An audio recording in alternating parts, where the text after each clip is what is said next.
All right, Ryan Wilson is here from CBS Sports. He is the co-host of With the First Pick podcast with Rand Carthon. He used to be with Rick Spielman, but due to Rick Spielman's podcast prowess, Rick Spielman joined the New York Jets front office. So you are a cradle. I was gonna say cradle of coaches, but that's already taken my mind of Ohio. A cradle of executives. Ryan Wilson. Yeah. Good to see you, Kevin. We haven't talked in a while, so I'm happy to be here with you. Yeah, Rick is the guy who thinks he's going to save the Jets from themselves. So we'll see how that goes. History says is working against him, but hope springs eternal and all that with the draft upon us. I'll tell you what, Rick had some really good drafts in Minnesota, and I think that it's going to be valuable for him to be in New York. We'll see what happens. I believe in Aaron Glenn generally, so I'm not now. I was on the Bills radio or Bills TV show the other day, One Bills Live, and they were like, who's the closest to catching the Bills in the division? And I was like, well, I think you can probably, if you're in the AFC East banner making business, you can probably start making the Bills banner for this year. But Right. maybe in like 3 years, I don't know, Aaron Glenn, figure out some talent there. The Jets could have something.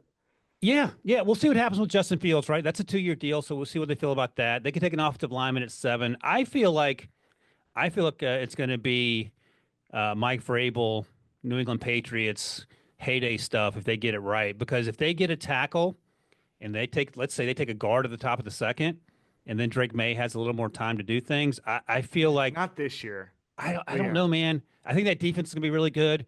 Mike Okay. Vrabel's a guy that sort of, he sells the meathead persona, but he's actually really good at what he does. And then if Drake May takes that step, I don't know. I just have too many nightmares as a Steelers fans of Tom Brady's Patriots just making stuff out of nothing all the time. Yeah. Well, okay. Well, that era is mostly over. But you're right. Vrabel wins games he shouldn't. I think it eventually that'll show itself. Even this year, I don't think they're going to win like 10 games this year. I No. think they'll win some games, and then maybe 2026 we can circle if you're in New England. All right, we're going to do draft surprises for you.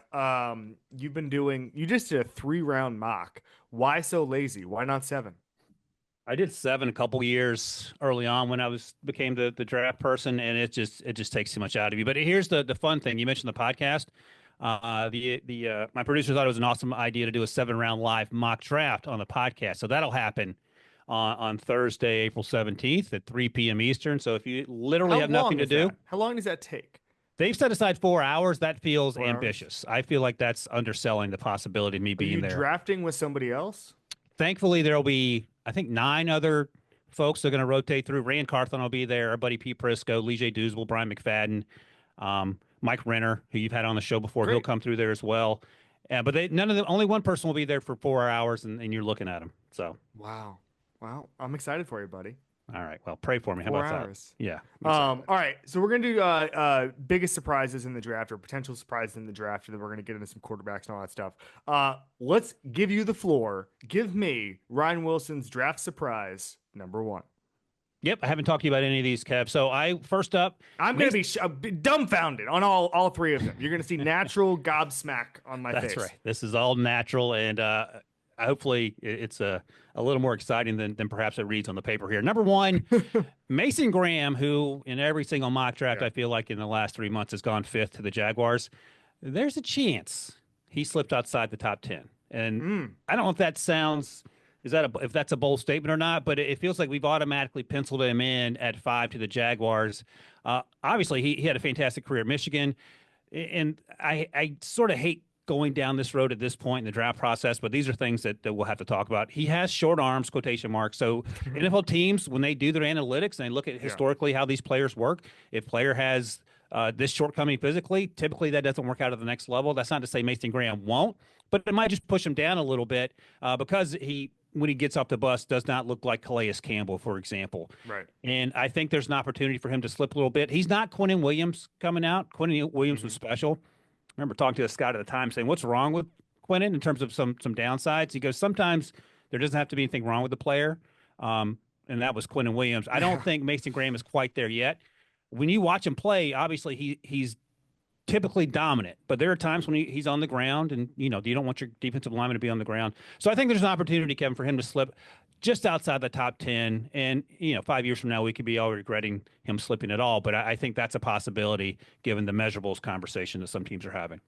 Interesting. So with me, with the Jaguars, they can go in so many different ways here. Yep. And I think the way people are linking Mason Graham is because James Gladstone and the new GM basically said they want to be good in the trenches, very similar to what the Rams were. I forget what the exact phrase was in the introductory press conference. So basically, trenches win championships, and we've seen that. We've seen that with the Eagles. We've seen that obviously with a bunch of other things. So then people are just saying that. But for me, when I look at this Jaguars defense in particular, I think any level of this defense could use some talent there. So I don't think it's necessarily like they could take 4 linemen with the next 4 picks after the first round, but I think they're liable to go anywhere because they just need talent, frankly, after the Trent Baalke era. So, Kevin, I know you're Orlando born and bred, I believe. Is that right? Yes. Yes. You went to the U. I went to the U. And you're a Jaguars fan? No. Okay. No, I'm not. I tried to be a Jaguars fan for like a couple weeks in 2008. Just 2 weeks. Yeah. I went to I wasn't trying to be a fan at this point. I went to a Bills Jaguars game in 2009. Terrell Owens for the Bills had a 98-yard touchdown. And I saw the biggest fight in my life at a sporting event. Oh, all right. Like 20 Bills fans and 20 Jaguars fans. It was so cool. That I checks think out. Mike Sims Walker got a game-winning reception to win the game, if I'm not mistaken. I think that's the guy. I know that they had a 10-yard game winner right in front of me at the end. But no, I don't. I have no allegiance to any of the Florida NFL teams. Well, I asked you that only to follow up with this question as you were talking about what Gladstone was thinking about. I don't know how Jaguars fans feel about this, but I'll just ask you, Kevin, NFL reporter. Yeah. What about the idea of Ashton Jeanty going to the Jaguars?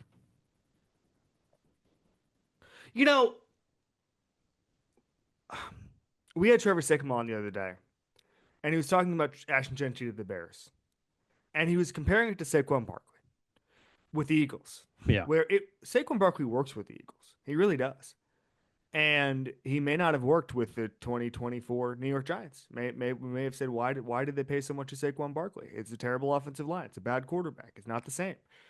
The receivers aren't blocking as well. The whole deal, right? And when I look at Ashton Jeanty, I hate to use the word luxury pick, but Ashton Jeanty to me is when you've got most of your other holes sorted. Yep. To me, the Jaguars, they've got a long way to go. And with what the Bears did with their offensive line, with Drew Dahlman and Joe Tooney, like there's some credibility on offense there. It's not going to be like last year. They had the most unblocked pressures and most unblocked sacks in the history of like rookie quarterbacks according to next gen stats, right? Not going to be like that.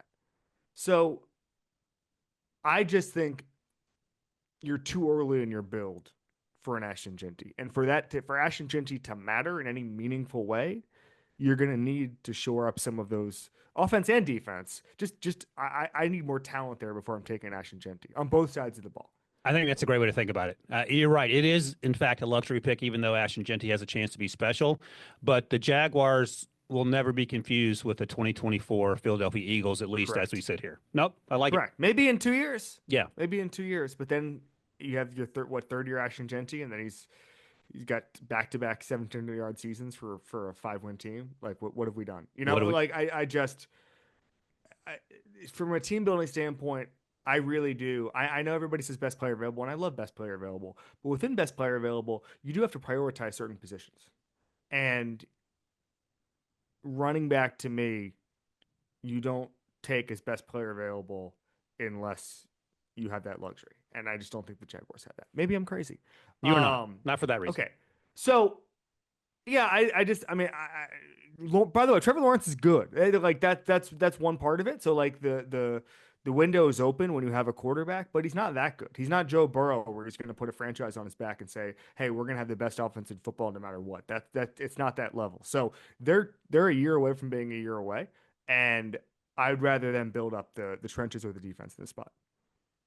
I'm with you. No, I will not push back on that argument at all. But I know there's been some movement towards Ashton Jeanty in the media mock drafts. I get it. All right, surprise number 2. All right, here we go. And you touched on the Bears here, and you mentioned Ashton Jeanty as a possibility. A lot of times we see edge rusher at 10 for Chicago because they didn't really feel that need last year in the draft opposite Montez Sweat. Yeah. I've heard that the Bears are seriously considering, and this may not blow your hair back as much as it blew back mine here, but they're seriously considering offensive tackle at 10.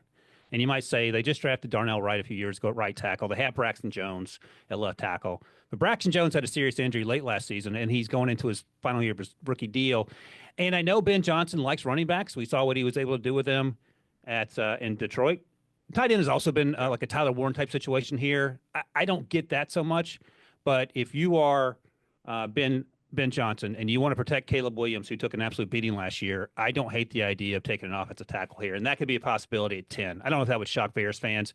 It was a little surprising when I heard it, so that is sort of surprising bold prediction number 1A, if you will. That's interesting to me. To me, I feel like going back to what we're talking about, Trevor, I feel like you can go anywhere here. I think the skill guys are probably set. I've seen some people talk about tight end and going two tight ends with Cole Kmet. I've seen that floated out there. Tackle, you're right, it doesn't blow my hair back just because unless you have the best offensive line in the football, you should always look at taking more linemen, and that goes for defensive line as well. Like that's the Howie Roseman line, right? Like I know people get bored by the Eagles taking linemen, but that's how we win Super Bowls. Like that's sort of how the Bears need to look at it. And by the way, if they looked at it previously like that and hit on those picks, they wouldn't be in that conundrum. Looking back on it, they had one of the dumbest plans in history, which is put a guy who held onto the ball too long and then put him behind an offensive line where he was going to get the crap knocked out of him. It was awful. Ryan Poles is a former offensive lineman for Matt Ryan. He should know that. And so it's always been frustrating to me. I wouldn't hate anything they do as long as it's on the trenches. I'm good on the Bears getting better in the trenches and continuing to get better. And like that's the one thing, because you fix three of your positions, and we'll see what with Jonah Jackson, because you fix three of your positions, Ryan, in free agency or trade, you don't have to draft for 2025. You don't have to. You have the luxury of saying, all right, we're gonna just do this, and maybe this guy's part-time this year. Like this, the world is their oyster because they took care of their business free agency and trade, which I think is very, very admirable. If you're drafting for need right now for a team like the Bears that should in theory be competing for playoffs, you're kind of screwed. Yeah, and they got Amagaji out of Yale last year as a developmental left tackle. Yeah. He's a good athlete, so that's set. But it feels like, in looking back 12 months, as you described the Jacksonville Jaguars and Ashton Jeanty as a potential marriage, that feels like what the Bears did when they drafted Rome Odunze at 9 last year instead of addressing the offensive line. And we tried to talk ourselves into it, and Rome was a great player at Washington, up and down last year as a rookie, but that offense was up and down as a whole. And perhaps they would have been better served taking an offensive lineman there in a class where 9 ended up going in the first round. Yes, I agree. Although, you know what? They're not going to hate having Rome Odunze. No, but last Are year, they? no. But last year it didn't work because Caleb Williams on the ground the whole time. Were you in the same camp that I was in last year, where I talked myself into August that this team actually is the best situation for a first round quarterback in a long time, and then they fell flat on their face? Yeah, so I heard that it was the best situation for a number 1 overall pick ever. That was what we heard because of the skill guys, and one of those skill guys, Keenan Allen, I don't know how to put this, was not helping the goal of being not in great shape ever. Not in great shape. Rome Odunze, I felt like I still believe they're not going to regret that pick. I really do believe. I think he's mature. I think his ball skills are really, really good, and you're going to see that more at this level. I honestly forget how much I bought into the Bears hype last year. I remember saying this: their expectations should have been playoffs because of the situation they were in. I don't think I picked them to make the playoffs, but still, it should have been better than that. That's why I actually thought the GM should have been fired.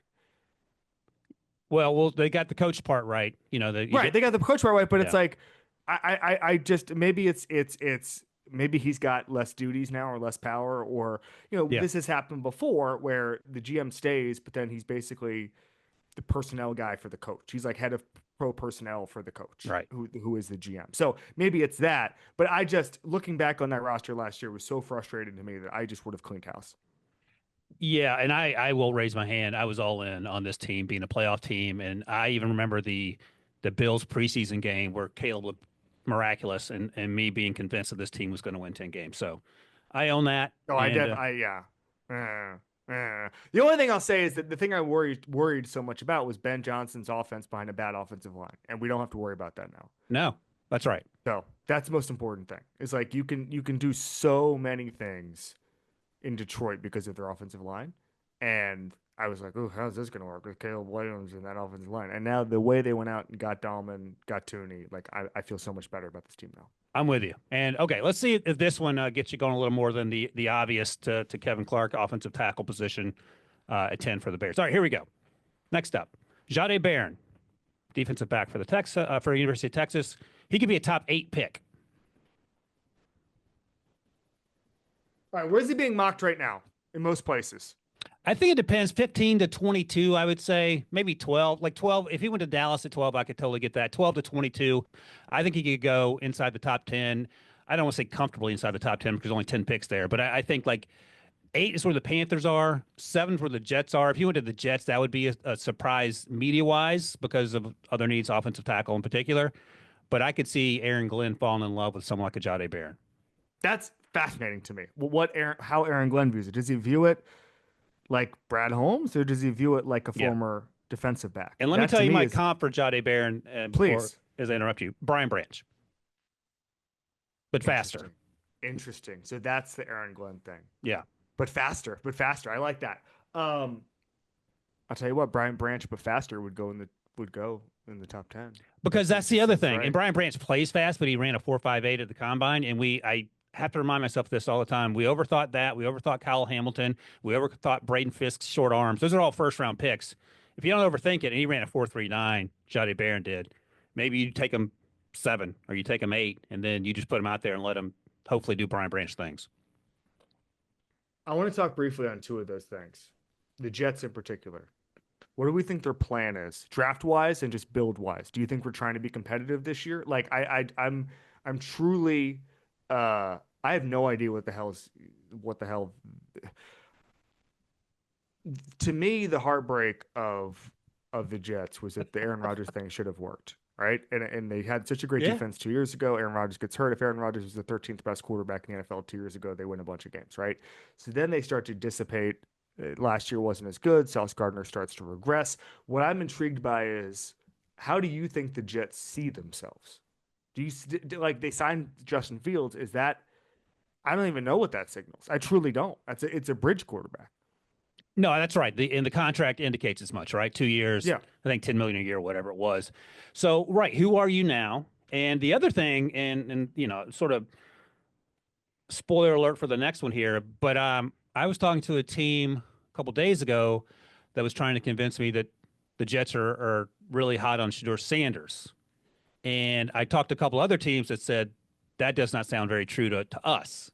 So, if you get Justin Fields for 2 years, and Justin Fields just said he wasn't comfortable in the situation in Pittsburgh where he was looking over his shoulder at Russ Wilson, would you bring in a Shedeur Sanders who maybe isn't the best?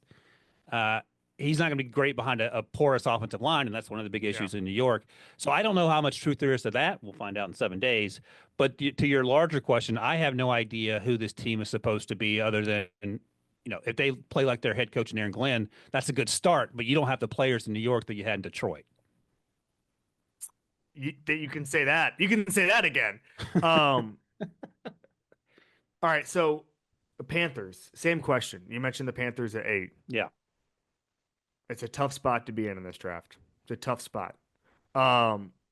What do you think they want to do? I think they just want to continue on their just continue to stack talent. Like I don't know any other way to put it. Like I don't think they're a player away from anything. I think Bryce Young took a huge step. I just think they want to just keep building and take best player available. I don't know. Like I mean, defense obviously is a huge thing. Where would you go if you're the Panthers? Yeah, I think the way they're thinking from what I've heard is similar to what I would be thinking. I'll just start with this. Has there been a more surprising turnaround than your second-year quarterback, first overall pick, gets benched week 2, and then he comes back the last month of the season and looks Unbelievable. better than serviceable? Unbelievable. Goes It's toe to toe with the Chiefs at one point. Yeah. Yeah, that's right. Xavier Legette dropped that ball. They would have won that game. I think that or was it the Eagles game, whatever game that was, Yeah.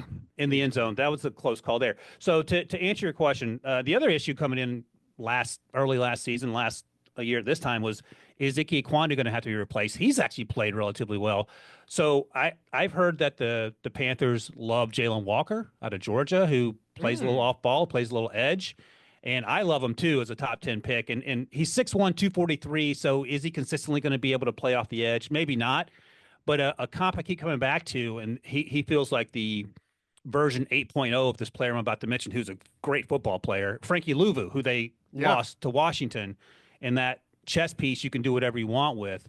But Jalen Walker is insanely athletic. He's a super smart kid. He has interests outside of football that are, make him seem like a level-headed young man, so on and so forth. But football-wise, he's typically one of the best players on the field, and I say that in the SEC, where the best players typically come from. Yeah, I like that. And I like the Panthers build. They're not trying to be anything they're not. They're very.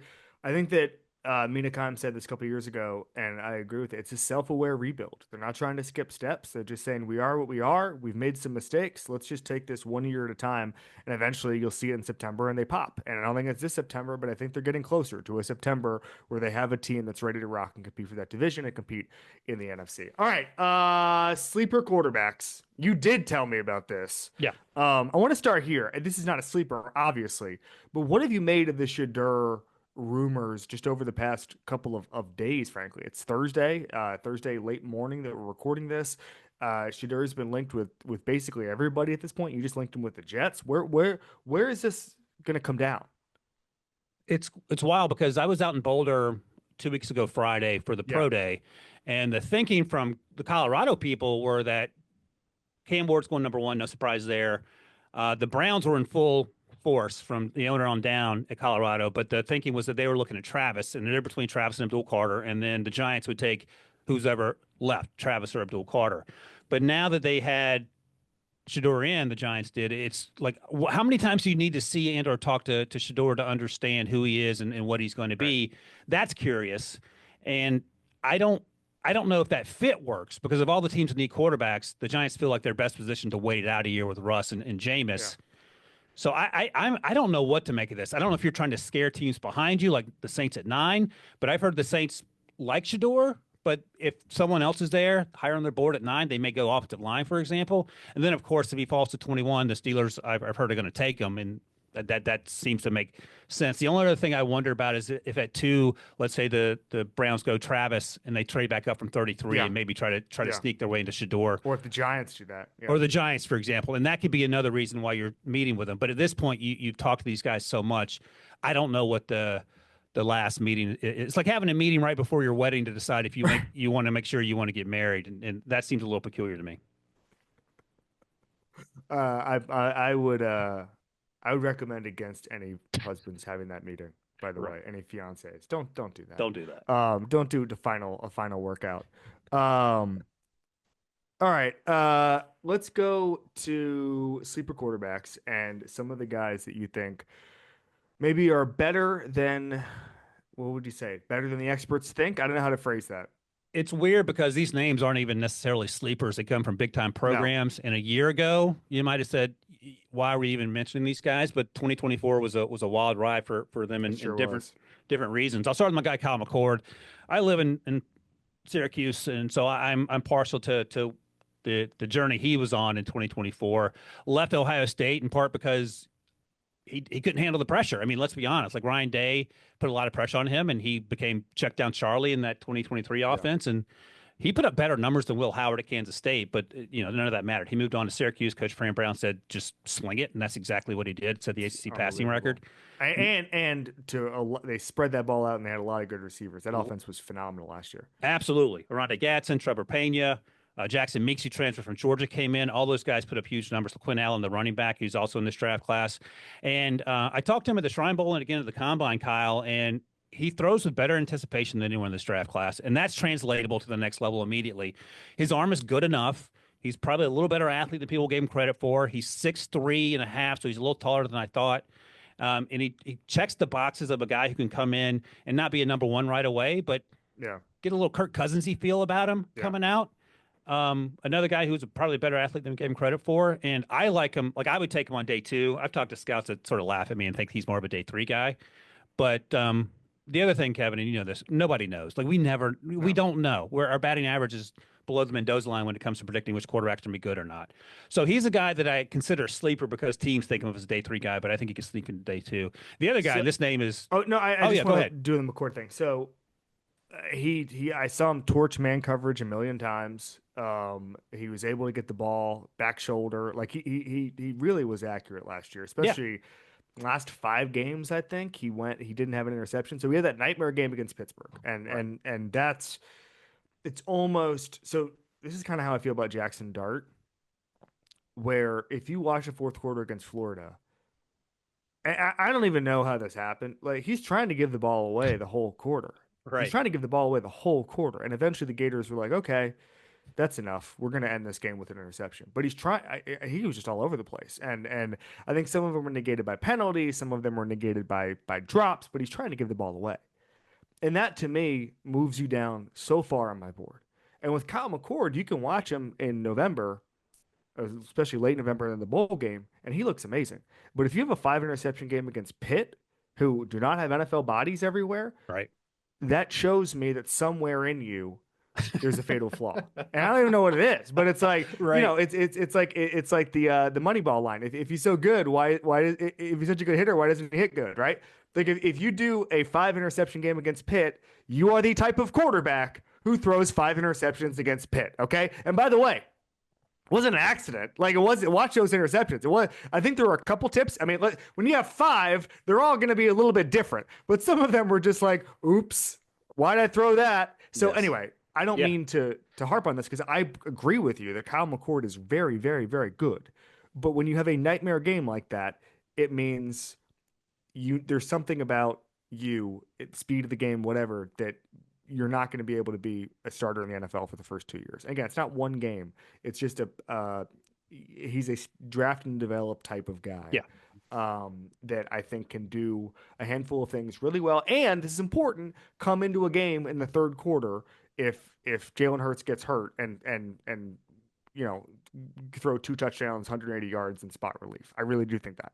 No, and that Pitt point is an important one because that's right. There are situations, and it was unclear that he had played football before if you'd only seen that game in terms of some of the things he were doing. And it's hard to wrap your brain around. So I understand that.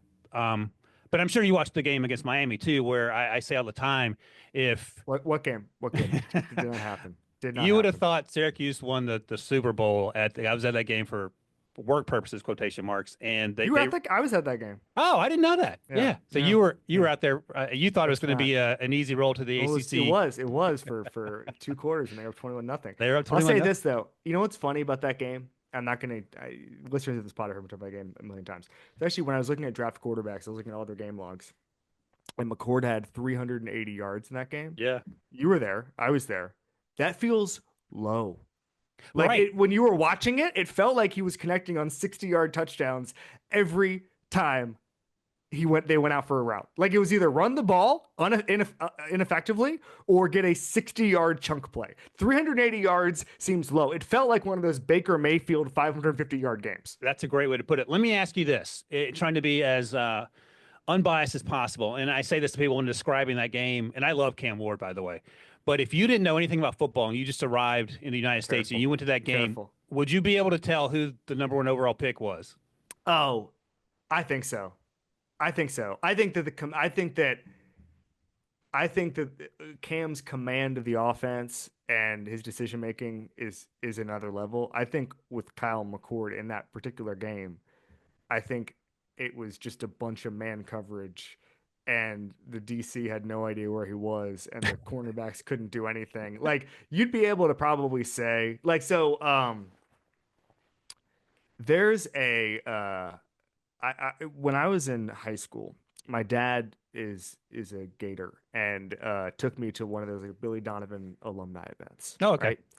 And Billy was talking about I don't even know how he got on this, but I thought about this for my entire life. He was like, basketball is so easy to evaluate because you walk into a high school gym and within 5 seconds, you can figure out who is the best player on the court, right? Like it's the easiest thing in the world. You walk Right. into a random place in Philadelphia. Now, maybe he can't play at the University of Florida, but there's something where like we know who that guy is. And he's like, football, it's almost imperceptible. It's almost like he's like it's a tackle and you go to to Miami Northwestern High School and you just watch him stand up and you're like this guy's an NFL player and it's like what just happened, like you don't Right. even know. And I've always thought about that, but I think that there's certain positions in certain games where, and especially at the quarterback position, it feels like when you see like a Cam Ward play versus a Kyle McCord, I think an alien, kind of what you're describing, coming down, would see that Kyle McCord's receivers were just getting behind the defense and just doing that, whereas Cam Ward was creating something out of nothing, or Yeah, or that's right. hitting their tight ends on quick RPOs. Like I do think even my dumbass sitting, behind the end zone, like you can see it. There's a pop in the way Cam Ward throws. There's a way that he commands the offense, the decision making, the way he's moving guys before the snap, the way he's manipulating with his eyes. I know your point because of how productive Kyle McCord was in that game, but I really do think Cam Ward is the guy that Billy Donovan's talking about. He's the guy in the gym. You walk in and you go, oh, that's the first overall pick. That's the guy who, in my opinion, should have been second in the Heisman voting and wasn't. And Dylan Gabriel was ahead of us. What are we doing, guys? What are we doing? But no, that's how I'd put that. That's a great way to put it. And Cam Ward is special in the sense that when you talk to him, he has an edge to him where it is quite clear he is afraid of absolutely nothing. No. When you talk to Will Levis, you got the sense that he wanted you to believe that he was afraid of absolutely nothing. He could bench press 800 pounds. And then he got into the game, and we saw Brian Callahan actually has emotions, and he typically uh, targeted those towards Will Levis. Let me ask you this quickly before we move on, because I've had to have a long conversation with myself and be honest about it. And we say this all the time, and I want to see what your list is. If you put Cam Ward in last year's draft class among the quarterbacks, Mm-hmm. knowing what we knew 12 months ago, not how these rookies performed in Yeah. 2024, where would you have him? And you can throw your Miami Yeah. bias in there or not. It's up to No, you. no, no. It's fine. So I've gotten this question before. I think he's fairly close to Jaden Daniels. I think Jaden Daniels is a little different because he played in the SEC. Frankly, that's just the way it goes. If you can have many explosive plays, um, and that rushing success against the SEC, you're ahead of someone who did that in the ACC. That's just the way it goes for me. You're doing it against a bunch of guys who are going to play in the NFL, and Cam Ward was doing against Virginia Tech, where there might be two NFL guys, right? It's just different. It's reality. For me, I would have had him. I would have had him. And listen, I guess we're gonna say Caleb Williams is number one. Okay, Yeah. we're just gonna say that. We're just gonna assume that because that was consensus, and I'm not gonna go play Monday morning quarterback and say, well, actually, I had Caleb Williams fifth on the big board. I didn't even do that. It was almost like Trevor, where maybe I was lazy in my scouting, but I just put him at number one and just said, that's set. We're settled there. Okay. Because everyone did. It's Okay. a good use of time. Myself That's included. right. Nope, fair enough. I would have gone Jaden Daniels two, and then I would have had Cam Ward ranked third. I And would have that's, had I go would ahead. have had Cam Ward ranked ahead of Drake May, who I think is quite good. The idea that he would be on the JJ McCarthy, Michael Penix level to me, I think is inaccurate. I came to that same conclusion that you just came to a couple weeks ago when I was giving it a long, hard thought after the pro day, because while we should be unaffected by pro days, I love Cam's pro day as well. He was third for me. I wasn't big on Drake last year coming out. I thought he needed some time to develop, and he was sort of up and down at UNC for various reasons. JJ McCarthy, I like Michael Penix Jr. better than JJ McCarthy. I still like Michael Penix Jr., but we didn't know who Bo Nix was. Only Sean Payton and George Payton apparently knew who Bo Nix was in terms of being the 12th overall pick. So I'm with you. I think he would have been third in last year's class. Yeah, completely agree. Who is your next sleeper?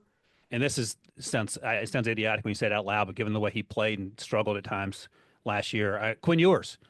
Like if you go back and watch I agree. 2022 It's hurt. Alabama, Texas, he's the first overall pick. He was Yeah. slinging it, outplayed Bryce Young, was really good in that game, and then he just can't stay healthy because I've had conversations with scouts that say that they would take Will Howard over Quinn Ewers coming out of 2024 because Will Howard is 6'4", 236, and he doesn't get hurt. He's a good athlete, big arm, so on and so forth. So I think Quinn Ewers might go in round 4, and he might end up being a starting quarterback in the league for 10 years if he can stay healthy. But right now, he feels sort of like a sleeper because he's going to be a day 3 guy potentially, not a top 15 guy. It's a good thought. I think that Ewers is going to have a place in the league. I don't know if he's ever going to be a full-time starter or anything like that, but I think he's going to have a place in the league to where a mid-round quarterback isn't the worst thing. Have him in a system, develop him, all that stuff. It seems like he was probably hurt last year. That seems to be the prevailing injuries. thought. And I think that when that happens, and you've got the pedigree that he's had, and he has put on tape what he has put on tape, I think there's a case for him, absolutely. Especially in a draft that just doesn't have a lot of quarterbacks. And that's the other thing. And that could bring me to my sleeper quarterback number 3, because this is not a deep class, and this is sort of a deep cut. If you're a huge Memphis football fan, you know Seth Hennigan. I know Seth Hennigan. He started every game since 2021. I talked to him at the Senior Bowl, excuse me, and he said, "Yeah, I change my number every year just to sort of have to reprove myself." And I'm like, "Seth, just keep your number so people actually know who you are, and not think that there's a new quarterback each and every year." But he's a better athlete than you might expect. He throws a really good deep ball, really catchable deep ball for his receivers. He can buy time in the pocket. His one of his primary flaws, and maybe the biggest flaw, is that he's a little loose with the football at times, and worst case scenario turnovers when you absolutely don't need it. But those are few and far between. Doesn't have a huge arm, but he's a guy that feels like probably a step below Aiden O'Connell, who's a 4th-round pick. If you need him to start a couple games because your quarterback's injured, he can do that, and he can play in the league for 10 years, but primarily as a number 2. Or maybe a number 3 early on in his career, and just graduates to that. But I think it speaks to your larger point, Kevin, in that this quarterback class is so incredibly shallow, especially compared to last year. Love that. Last thing for you, buddy. In your 3-round mock, what did you learn? Like, what did you learn about? Because most people just do 1 round, or they don't even put any thought into this bottom half of the first round in some cases. You're doing a 3-round mock. You're doing a 7-round mock on a podcast later this week for 4 hours, as we talked about. Is there something you learned about the depth of positions of guys that might go a little earlier than you think? Like, take me through the lessons you learned from doing that deep of a mock. Yeah, the biggest lesson is probably the cornerback class is deep at the top 8 or 9 corners, and after that, it shallows out really quickly. So if you need a cornerback, you might overdraft these guys in the 3rd round, because they're not going to be there once day 3 starts. And there are a lot of teams that need cornerbacks, excuse me. So that could be a situation where we see these guys get pushed up. Typically, you talk about quarterbacks or offensive linemen getting pushed up. The other thing that I learned is that there's a huge variance of opinion on Jalen Milroe. And Jalen's a great kid, but he struggles with throwing the ball to the second level on time or even with anticipation. That's not his game. He can throw the ball out of the stadium. But when you struggle on quick throws and second-level throws, where do you fit? How does it best work? And, you see like, oh, Sean McVay can fix them. I don't know if that's going to, like, did Trey Lance and Kyle Shanahan work out? Like, I don't know what the best fit is for Jalen Milroe. I wouldn't take him in the 1st round. He's going to be in Green Bay, so that indicates that teams like him to top 50 pick. But that's another thing that I'm trying to figure out where Jalen slots in when you're an NFL team trying to build around a completely different quarterback. Yeah. Ryan Wilson, CBS Sports, got the podcast of Ren Carthon. He's got the 7-round mock coming later this week. He's got the 3-round mock up on CBS Sports right now. Thank you, buddy. Thank you, Kevin.